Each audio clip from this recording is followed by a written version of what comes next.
એકદમ જ ડિલિશિયસ અને એકદમ જ ટેસ્ટમાં ભરપૂર મજા આવે ખાવાની એવી મહારાષ્ટ્રીયન સ્ટાઇલમાં અને એકદમ જ ટેસ્ટી એવી અહીંયા આપણી આખી મસૂરની દાળ બનાવીશું, જે ખાવામાં એકદમ જ મજા આવે એવી છે. અને hello friends, welcome back to મુક્તિસ kitchen. હું છું મુક્તિ પંડ્યા. આજે તો અહીંયા મેં એક વાટકી જેવી મસૂરની દાળ લીધી છે. આખી મસૂરની દાળ આવે છે એ લીધી છે, જેને અહીંયા કાળી મસૂરની દાળ બી કહેવામાં આવે છે અને બ્રાઉન મસૂરની દાળ બી કહેવામાં આવે છે. છિલકાવાળી દાળ જો તમને પસંદ ના હોય અને તમને આ રીતની દાળ પસંદ હોય તો તમે આ મસૂરની દાળ એકવારથી જરૂરથી ટ્રાય કરજો. તો હવે આ મસૂરની દાળ એક વાટકી જેવી લેવાની, જેને 2 થી 3 વખત પાણીથી ધોઈને પછી તમારે આ રીતે કુકરમાં બાફવા રેડી કરી લેવાની છે. તો અહીંયા મેં કુકરમાં એડ કરીને 4 થી 5 સીટી વગાડીને આ રીતે બાફીને રેડી કરી લીધેલી છે. અને બફાઈ જાય પછી તમારે આ રીતે ચમચાથી થોડીક દાળને તમારે પ્રેસ કરીને ભાગી દેવાની છે. એકદમ જ બ્લેન્ડરથી તમારે મેશી નથી કરવાની, ફક્ત આ રીતે તમારે ચમચાની મદદથી તમારે ક્રશ કરવાની છે, એ તમારે ખાસ ધ્યાન રાખવાનું. તો આ રીતે દાળને ચમચાની મદદથી ક્રશ થઈ જાય પછી દાળ બનાવવા માટે એક સિમ્પલ એવો તડકો કરવાનો છે તમારે. તો એની માટે તમારે અહીંયા કઢાઈ લઈ લઈશું. એની અંદર અહીંયા તમારે 1.5 ચમચા જેટલું તેલ લેવાનું રહેશે. અહીંયા તેલનું પ્રમાણ થોડુંક વધારે રાખવાનું, બહુ ઓછું અહીંયા નથી રાખવાનું.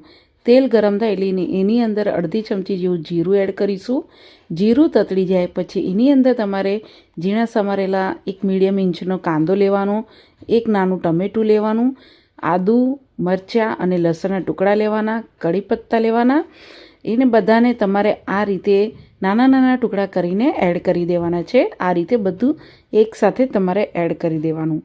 હવે ટમેટાં અહીંયા થોડાક સોફ્ટ થાય અને કાંદાનો કલર હલકો ગુલાબી રંગનો થાય એટલું તમારે અહીંયા કૂક કરવાનું છે.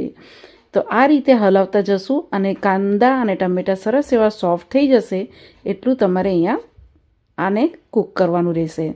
હવે આને અહીંયા અંદર સરસ એવું કૂક થઈ જાય પછી મસાલો કરવાનો છે. તો જેમાં 2 ચમચી જેવું ધાણા જીરું પાવડર, 1/2 ચમચી જેવું લાલ મરચું પાવડર, 5 ચમચી જેવું હળદર પાવડર અને સ્વાદ પ્રમાણે આપણે મીઠું એડ કરવાનું છે. અહીંયા મેં મીઠું જ્યારે મસૂરની દાળ બાફી હતી ત્યારે થોડુંક એડ કર્યું છે, એટલે અહીંયા હું ગ્રેવી પૂરતું જ અહીંયા હું પહેલાં મીઠું એડ કરું છું.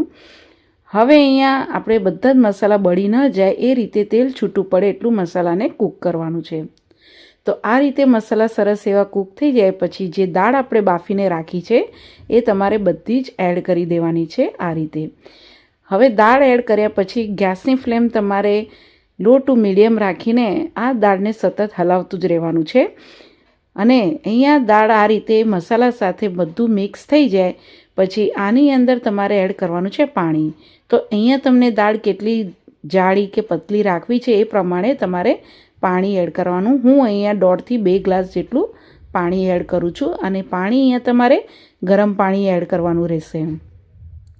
હવે બધું અહીંયા પાણી એડ કર્યા પછી તમારે મીઠું ચાખી લેવાનું. જો તમને ઓછું લાગે તો તમે આ સ્ટેજ પર એડ કરી શકો છો. હવે ગેસની ફ્લેમ મીડિયમ રાખીને આપણે આ દાળને 8 મિનિટ માટે બોઇલ થવા દઈશું. તો 8 મિનિટ પછી તમે જોશો તો દાળ સરસ એવી ઉકળીને રેડી થઈ ગઈ હશે અને થોડી તમને ઘટ્ટ થયેલી તમને લાગશે. બસ એટલી જ અહીંયા દાળને તમારે અહીંયા કૂક કરવાની છે. અહીંયા દાળ બહુ પતલીની અને બહુ જાડીની એવી તમારે બનાવવાની રહેશે, કારણ કે આ દાળ ઠંડી થયા પછી થોડી ઘટ્ટ થઈ જાય છે. હવે આની અંદર આપણે 1/2 ચમચી જેવો ગરમ મસાલો પાવડર એડ કરીશું અને મિક્સ કરી લઈશું. મિક્સ થઈ ગયા પછી આપણે આની ઉપરથી 1 ચમચી જેવું ઘી એડ કરીશું. અહીંયા મેં ચોખ્ખું ઘી લીધેલું છે અને આની અંદર ઉપરથી આ રીતે ઘી એડ કરવાથી આ આખી મસૂરની દાળનો સ્વાદ બહુ જ સરસ લાગે છે. તમે ઘી નાખીને એકવારથી જરૂરથી ટ્રાય કરજો. તો અહીંયા ઘી નાખ્યા પછી આ દાળને ફક્ત આપણે 1 મિનિટ જેવું જ આને ઉકાળવા દઈશું અને 1 મિનિટ પછી તમે જોશો તો દાળ સરસ એવી આપણી ઉકળીને રેડી થઈ ગઈ હશે અને એક રસ જેવી આ દાળ બની ગયેલી તમને લાગશે. તો એકદમ જ ટેસ્ટી અને આ રીતે આખી મસૂરની દાળ આપણી અહીંયા રેડી છે. તો ગરમ ગરમ આ મસૂરની દાળને આપણે કોઈ બી ભાખરી સાથે છે કે પછી ચોખાની મરાઠી સ્ટાઇલમાં ભાખરી બનાવતા હોય છે ચોખાના લોટમાંથી, એની સાથે છે જુવારની રોટલી છે કે પછી આપણી રોટલી ઘઉંની છે, અને ભાત સાથે તો આ આખી મસૂરની દાળ બહુ જ સરસ લાગે છે. તમે એકવારથી જો ક્યારે બી આમ આખી મસૂરની દાળ ન બનાવી હોય તો તમે એકવારથી જરૂરથી ટ્રાય કરજો. બહુ જ સરસ લાગે છે ટેસ્ટમાં, એટલી હેલ્ધી બી છે આ દાળ, તો તમે એકવારથી જરૂરથી ટ્રાય કરજો. અને તમને આ દાળ બનાવ્યા પછી ટેસ્ટમાં કેવી લાગે છે મને કોમેન્ટ્સમાં જરૂરથી જણાવજો.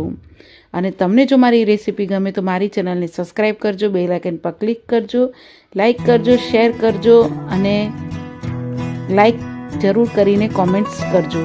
Thank you for watching.